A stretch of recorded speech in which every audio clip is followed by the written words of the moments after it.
into engiyitholile bazalwane, ngithole kwi-TV futhi. Kodwa angeke ngize ngisho isource because angifuni ngilandele isource ngoba angilazi i-altar labo. Bazalwane, but lento bengihluleka ukulala izolo, ngahlala esithini. Ngijwayele ngiyibukela intshumayelo. Ngithi ngiyayibuka intshumayelo ngingakhoni ukuyibuka. Bese ngilokho ngihamba nje ngiscrolla ngize ngihlangane nale video ekhuluma ngokuthi awaken all Christians. Bese mangena kuyo ibhaliwe nje yathi captured. Iyangidonsa ukuthi ngibuke. Ngihleli sekungo-2 ekuseni. Ngingene kuyo ngiyibuke. Uma ngiyibuka, there is this lady prayerful ngale ndlela. Uyathandaza nomzalwane. Ekuseni before avuke, uvuka 2 hours before isikhathi sokuvuka athandaza. Before ayolala 2 hours before uyathandaza. Emini before ilunch uyathandaza. Unebhizinisi. Bese usathane unomkhandlu wakhe. Ukhona udistraction, ukhona uweary, ukhona uprocrastination, ukhona old man. Bese kuba khona udeath owokugcina. Amadimoni lawa awu-5 bazalwane. Lento iqwashisa ngokuthi umzalwane yini into emenza akhathane ukuthandaza. Okay. And umzalwane umthandazo usho ukuthini? Umthandazo kumzalwane usho indlela yokucommunicate noMongcwele, yokucommunicate noNkulunkulu. Yeah. Labazalwane bebeyi-acta lento. Lo oMongcwele uchazela omunye umzalwane ukuthi uma ungasathandazi mina angikwazi ukucommunicate nawe. Yeah. Ngoba noma ngingakhuluma ngeke ungizwe. Ngoba into eyenza sixhumane yini bazalwane? Umthandazo. So uma kufa into yomthandazo, uMongcwele uyehluleka ukwenza njani? Ukukhuluma. Noma engakhuluma futhi ngeke ukwazi ukumuzwa. Okay. But inkinga akuhlali ngekuthulekile ngisho ungasathandazi. Ukhona ukuzokhuluma. Okay. And nokukhulumayo yiloko okuthunyiwe. Then idimoni loqala elathunyelwa udistraction. Jesus. Esathandaze njalo esamandleni okuthandaza wafika udistraction. Mayefika kwaringa ifoni. Wayeka ukuthandaza. Wathatha ifoni waphendula ifoni. Ngenkathi ephendula ifoni kwashaya izandla ngasesikhopheni. Wathiwa out distraction. Wayenza inkonzo yakho yaphelela. Uyabona wena usebenzile. Ingamuseyekile phela ukuthandaza. Ngoba into yokuqala abayenzile bazame ukumatheka kwi-spiritual realm. Yeah. Mama bam-atheka aka-athekeli. Babathi bazama ukumbamba akabambeki uyanyamalala. Jesus. Baze bayobamba umhlangano unyamalaliswa yini? Banamafoni ababuka kuwo. Jesus. Bese beyambona ukuthi uyathandaza bathi kanti uyathandaza. Distraction, phuthuma. Jesus. Waphuthuma udistraction. Akaqali enze into enkulu ezokusolisa. Okay. Uza nento encane ongekuyinake ifoni. Ifoni mayilinga webazalwane akuza umuntu ozokhuluma nje ukuthi hayi bengikukhumbule. Kuza umuntu oza nento enkulu ephathekayo ibusiness deal. Serious yangempela. Lo sizo benebusiness yama-container. Nalozayo uza ngalento yale business. Yeah. And after lokho walokho eqhubekile lento yani ye-business. Distraction usemsebenzini. Wokwenzani? Wokunciphisa umthandazo. Wokuqeda umthandazo kulo muntu ngoba uyafuneka ngapha. My God. Lolu uzokwenza imishini. Waqhubeka emdistractor. UMongcwele akhulume nomunye usisi. Athi uyambona? Excuse me, impilo yakhe iphazamisekile.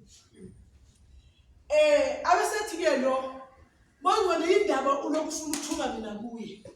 Why don't you go yourself uyokhuluma naye as you are speaking to me?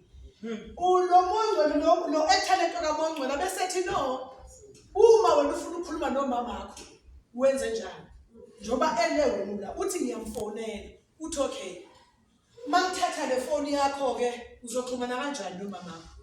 uthi lo ngeke ngize ngikwazi uthi kuyafana ke nakini ama-means ukuthi sikhulume ukuthi impilo yakho ibe semthandazweni. Jesus. But if impilo yakho is not emthandazweni angikwazi ukukhuluma nawe. Even if I can talk angeke ukwazi ukungizwa. My heavenly Father. Baqhubeke nokumdistracta lo sisi. UMongcwele akuthume lo munye manje athi hamba laphaya uma ufika kuye umtshela aqaphele izinto zenyama. Izinto ezikha aqaphele leyo nto leyo.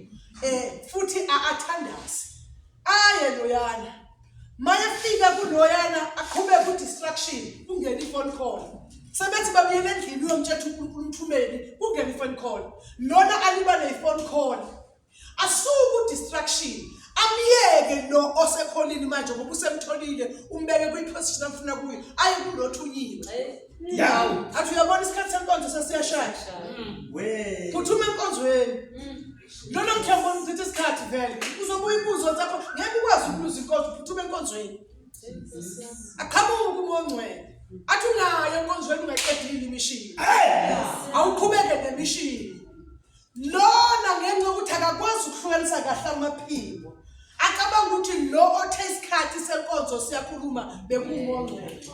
Leli phimbo likaMongcwele athulise athi wena Sathane ethula ngegama lika Jesu. Naye enkonzweni abehamba amthinta ehlombe athi mngani wami zobuya ngibuye ngisaya enkonzweni. Isikhathi sekulethi isikhathi senkonzo ahambe. Ngenkathi ehambe emshiya kushaya izandla ngale esihogweni. Bese kuthunyelwa ke idemoni enesibili uwiri. Azomkhathalisa ke manje. Yeah. Ukuthi nje akahlale noma ethi uyathandaza nje athi baba egameni lika Jesu anginaye alale ngaziswanga utheni. Oh Lord Jesus. Usekhathele kakhulu vele namabhizinisi phila semaningi. Okay. Ngoba khona izinto bazalwana. Ezingabonakala zinguNkulunkulu kodwa ayisini. Noma singavela ngathi sizobenefita but fanele sidisene kahle sivelaphi. Okay. Lithi uthi bathi ke nabazali mabeqhubeka nokuxoxa lento yabo. Uthunyelwa uwili manje azo lo ahambisa i-report ku-distraction. Athi umsebenzi songiwenzile manje. Kodwa kusashoda ngoba usawuthandaza u10 minutes. Okay. Ngifuna ukumshatha down. Angathandazi ngisho u2 minutes. Kodwa ngisazoqala nje ngimreduce azasale no2 minutes. Ngocela ngimreduceile and mase ngimreduceile uwili ke should take over. Vela akhathana. Lo muntu bese kukusena ukuthi baba ngiyabonga egameni lika Jesu.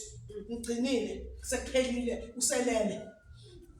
Mayefika ethi intombi ngifuna ukuzothandaza. Uyafuna. Hey, uNkulunkulu Uzothandaza. Jesus. Nanguwili athi vula iTV wena ubuka imovie. Avula iTV abuka imovie. Uwili amkhathalise alalele khona lapha sukume seyolala nasekuseni avuke ethi uzokwenza ayijwayele uqala ngokuthandaza hayi lutho uzobuka iTV aqede lapho sekulethe usevala iTV useyaphuthuma akasasho ngolutho uNkulunkulu usengaba kufikile uwili. Bathi ke uma ngabe sebebona ukuthi hayi uwili uza kahle bese bethi old man awusondele u-old man inyama. Jesus. Oyemvelo yaqala. Bathi kufanele usondele. But before usondela uprocrastination akaye. Ayopostpone ayohlala nayo ngizothandaza ulokhu yapostpone. Hayi ngizoya ulokhu yapostpone. Ufikile procrastination. Naye wenza umsebenzi wakhe. Babaqede lapho babe bethumela u-old man. Old man mayefika babethi old man ukuphi old man uqonda kuyi-boyfriend ex-boyfriend uthi awumkhumbuli call her uyamkhumbula naloyana afone mangabe efona lona immediately ebona icall asanganelwe yikhanda Awu Jesu. avele alangazelela ukuthi babonana kusenjalo uMongcwele aphinda athumele lo obheke hamba uyomtshela ukuthi angavumi inyama yakhe imlawule. Hamba umtshela. Afike lo amtshele aqede ahambe. Lona mabe sebemtshelile lento ahla usegqokile vele usayilungisile uye boyfriendini. Jesu. Afike yena lo old man athi hayi man uzofika umtshele ngoJesu. Ushumeza ngoJesu. Uzomthela ngoJesu. Khona whatever. Ahambe lona athi vele ngizoshumayela. Ahambe angithi manje lamadimoni la sekukhona udistraction.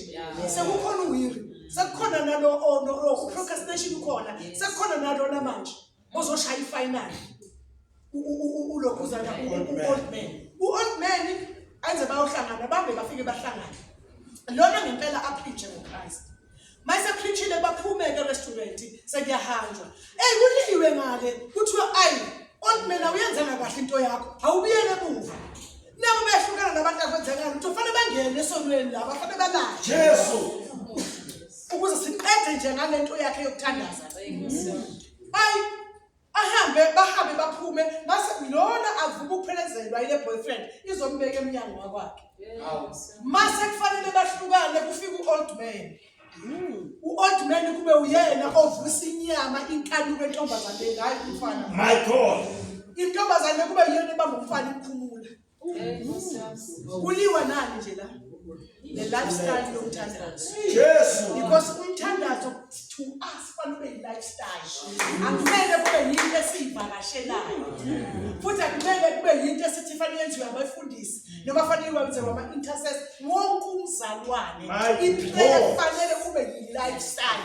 Manje lo uthunyiwe ngoba kubonakala ukuthi lona umthandazo yi-lifestyle and njengoba ethandaza uyaphazamisa. So ukuze lo angaphazamisa kufuneka avale umlomo. Jesu. Yabuya ke intombazane le. uNkulunkulu wayithuma futhi. Janet, hamba uye kuyena futhi. Uyokhuluma naye. Uthi ngifuna ukukhuluma naye. Kodwa yena akekho ready for me. uJanet mayisendleleni kuthiwa la man. Ake sibhekele lo Janet manje. Ngiyangizwa bazana. Ake nishaye. Ake sibheke lo Janet ngathi unendabeni uJanet. My God. Bese kuthiwa ke sizokwenza njani? Kuthiwa kufa. Awuthinta umama wakhe ngokugula. Mama kaJesu. Umama walo manje osizayo, osiza nomzalwane. Awumthinte ngokugula. uJanet usendleleni ehambisa message ngene ifone, uthi umama uyagula jika endleleni ekhaya. Akasakuhambisa umlayezo osuya kumama ogulayo. Vele bazana sonke singenza njani? Nami phela bengajika. Athi mayisajika athi uMangcwele uyaphi? Hawu Jesu. Athi umama uyagula. Ayi mama ogulayo. Asale vele ewalo elala. uMangcwele ambuyisele futhi emuva. Umama usesesibhedlela phethe. Use-ICU futhi. Ambuyisele emuva uMangcwele. Maye ambuyisele emuva uMangcwele kulo ntombazane thakayo ukuthi abese uMangcwele lalela ke. Awumintercedele manje. Manje ke ake umintercedele ke manje. Aqaleke lo manje uyathandaza, akathandazeki yena. Uthandazela lo athi uMangcwele ethandaza ungayeki. Jesu. Athandaze lo akuqa ngamadolo kuthiwa distraction pay kwakhe.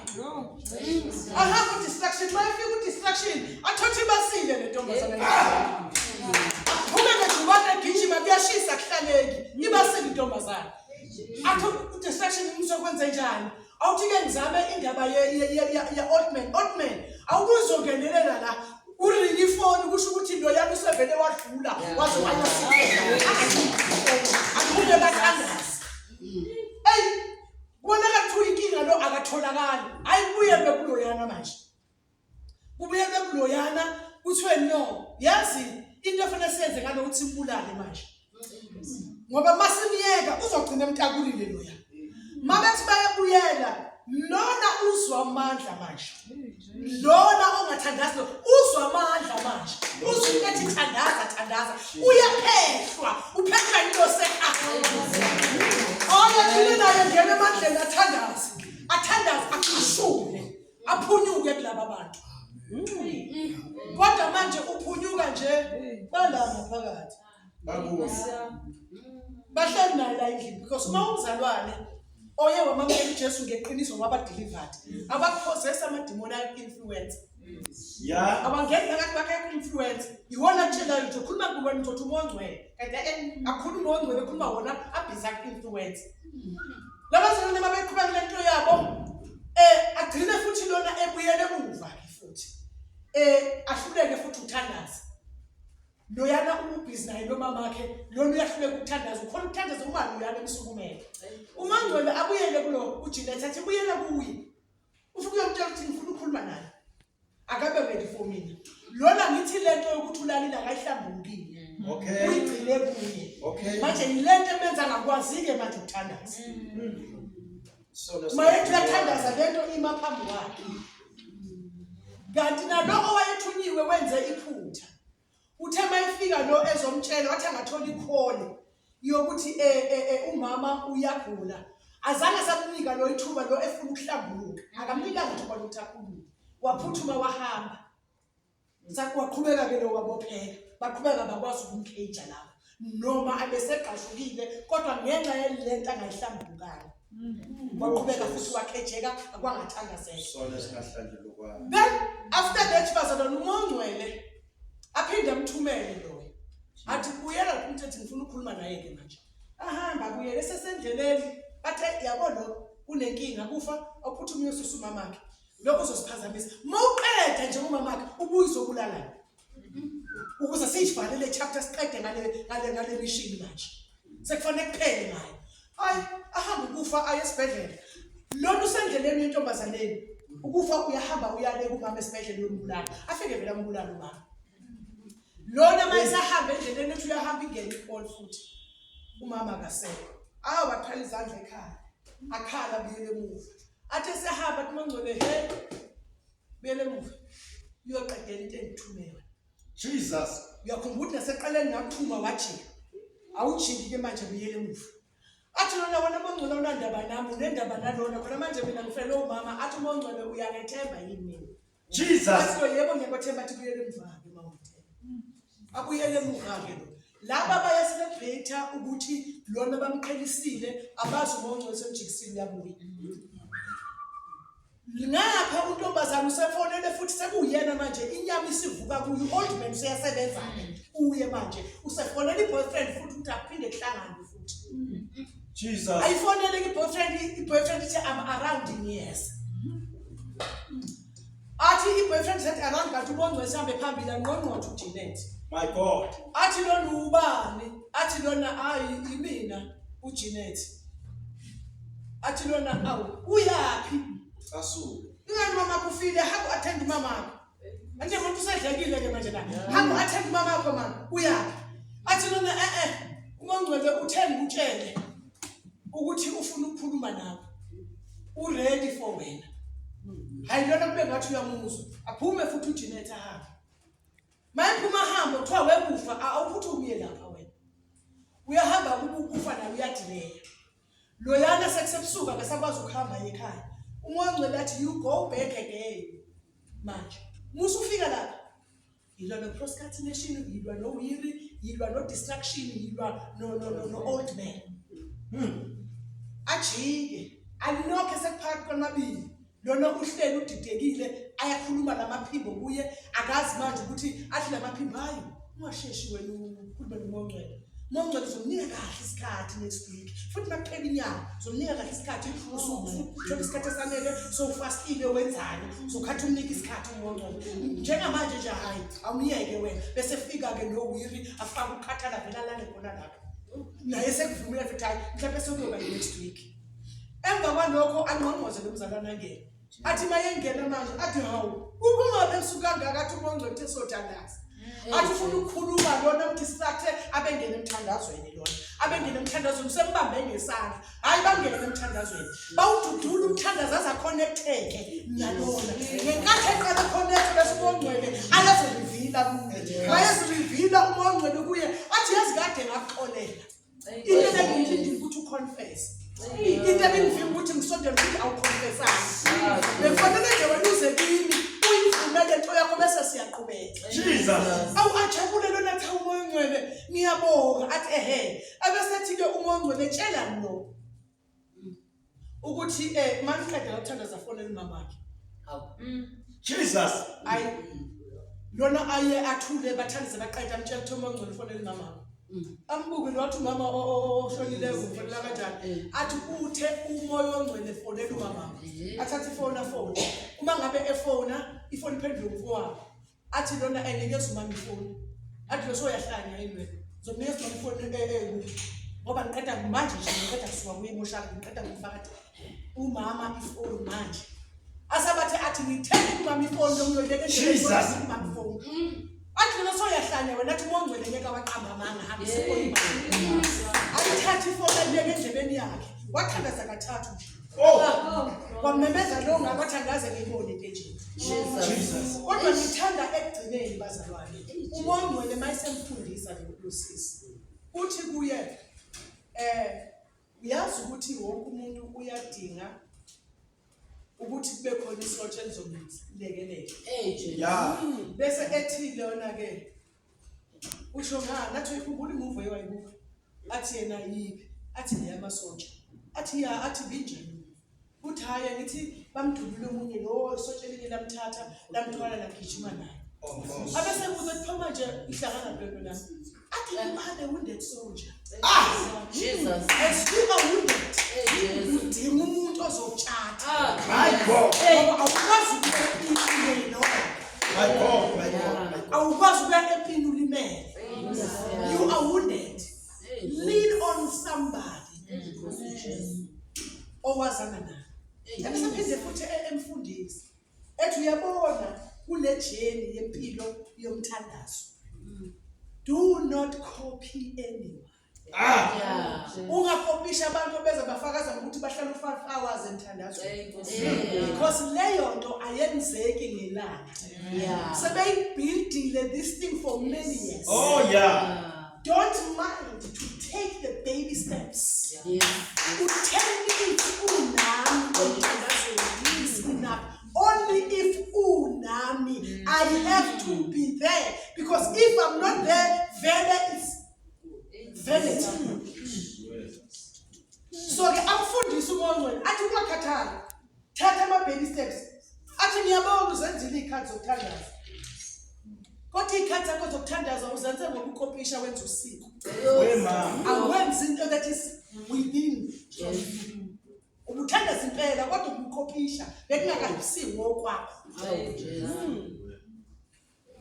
thatha ama baby steps 10 minutes 20 minutes uzoya kuyikhulela uma wena uyinika isikhathi but invite me ngimene mongcwele sengiyathandaza mongcwele sengiyafundiswa ngenze ngilizwe mongcwele sengiyangena emthandazweni ngicela ube nami namhlanje ngibonisa ukuthi ngihambe kanjani lapho engenzanga khona kahle mongcwele ngixolele ngibonisa amaphutha ami wamfundisa kanjani I'm here to say bazalwane each and every one of us kunezinto esidlule kuzo because immediately after ngiqedwe ukubuka lento kukhulume phakathi kwami ukuthi zonke izinto esidlula kuzo asidluli kuzo ngoba simane sidlulele khona basuke bethunyelwe special kubantu abaphila impilo yokuthandaza ikhona distraction ethunyelwayo let us be careful bazalwane uma ngabe sizothandaza asizame ngawo wonke amandla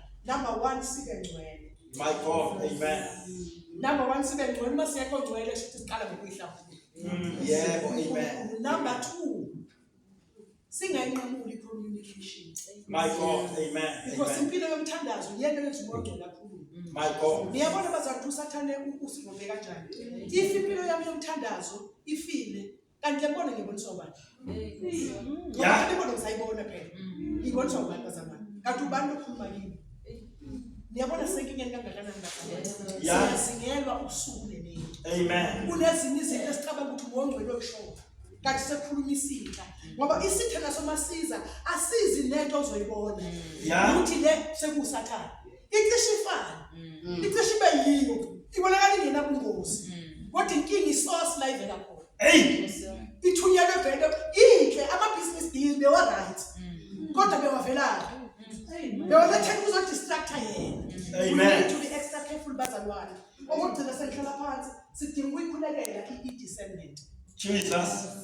Akusona zonke izinto kufanele sizemukele ngoba vele bemthandazela umsebenzi uthi utheni ngongcwele yena. Ngoba okunye usathanda uzokunika kona kanti hayi ngoba ekunika uyakudonsa khona la manje akekho umuntu ozokutshela lokho because nawe uma ungatshela umuntu ngeke ubelieve uzobona lo muntu ezokudileka ezokubambezela kanti uma wena une-discernment uzoyibuzela uMongcwele kuzoba lula ngoba uMongcwele uzotshela wena asekuleleni-ke bazalwane ngoba solokhu sithi siyahlaseleka siney'nkinga kanti usathane ulethe nje i-distraction. Oh my God. Once usathane wakudistract usuke sekutholile and abazalwane bathi once kwanqamuka impilo yokuthandaza kunomnyango ovulekayo ngathi uvaliwe ngenkathi usathandaza uyavuleka noma liphi idimoni lizongena noma lingeke liphozese kodwa uzolokhu litshela nje lokho likulawula nje lokhu likushonisa lena nje lokhu livusa inyama nje lokhu livusa ulaka nje lokhu livusa umsindo nje lokhu yonke into lokhu liletha nje iy'nkinga zodwa. Uma ungesiwo umuntu ohlala emthandazweni vele kulula ukubona uMongcwele ngithi ayisekho indlela yokuthi nixhumane kuthe phela uMongcwele uxhumana uma impilo yakho iphile emthandazweni kodwa impilo uma ingekho emthandazweni futhi akukho ukuxhumana noMongcwele noma ekhuluma awukwazi ukubuza amaphimbo agqamayo alaba vele benza ukuthi ungathandazi ngoba bebevele befuna lokho ma uye ukuthandaza bayazi ukuthi kuzozwakala labo iphimbo kakhulu. Let us be careful bazalwane. Let us be careful bazalwane. Ngizosho lokhu nje ngoba ngibonile ukuthi kungisizile mina kwangaka. Ngase ngiyacabanga ukuthi bangakho abantu abebashawa izimo kanti vele kuthuyiwe usathanda phela uma ibona uhamba kahle uzothumela izinto nawe kusungabheka empilweni yakho ukuthi kwenzakaleni nami ngibukile kweyami futhi sazoqhubeka ngokubi uzokuthola okufanele ukuthole and uma ulandela lento yokuthandaza ngeqiniso ummeme uMongcwele your life will never be the same.